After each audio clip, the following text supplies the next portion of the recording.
এটা তৃণমূল কংগ্রেসের শিবির থেকে ভাসানো একটা সুন্দর রাজনৈতিক সুবিধাজনক বয়ান। দেবাংশু ভট্টাচার্যরা যেটা লিখবেন বলে আগে থেকে টাইপ করে বসেছিলেন যে এবার লিখবো সিবিআই ব্যর্থ। সিবিআই ব্যর্থ কোথায়? যদি কেউ বলে যে সঞ্জয় রায়ের সঙ্গে আরও 5 জন ছিল, আরও 7 জন ছিল, আরও 3 জন ছিল, তাদেরকে সিবিআই সামনে আনতে পারলো না, তাহলে নিশ্চিতভাবে এখনো পর্যন্ত মামলা যেখানে দাঁড়িয়ে আছে তাতে করে সিবিআইয়ের আংশিক ব্যর্থতা মানতে হয় বই কি। তারা তো সঞ্জয় রায় ছাড়া কাউকে এখনো পর্যন্ত দোষী প্রমাণিত করতে পারেনি এই ঘটনাতে। কিন্তু যাকে দোষী প্রমাণ করা হয়েছে তাকে সর্বোচ্চ সাজা দেওয়ার ক্ষেত্রে আদালতের সামনে বাধা হয়ে কি দাঁড়িয়েছিল?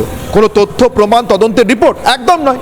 আদালতের এক্ষেত্রে বিবেচ্য থাকে 4টে জিনিস। আমি আবারও বলছি স্বর্ণালী, কোথায় ঘটেছে, কার সঙ্গে ঘটেছে, যখন ঘটেছে তখন আশপাশটা কেমন পরিস্থিতি ছিল, এবং ঘটে যাওয়ার পর অপরাধী যে, ধর্ষক যে বা খুনি যে, তার মধ্যে আদৌ কোনো রিপেন্টেন্স লক্ষ্য করা গেছে কিনা বা রিপেন্টেন্স হওয়ার মতো কোনো চান্স তার জীবনে আর আছে কিনা। এই 4টে ক্ষেত্রে উত্তর না।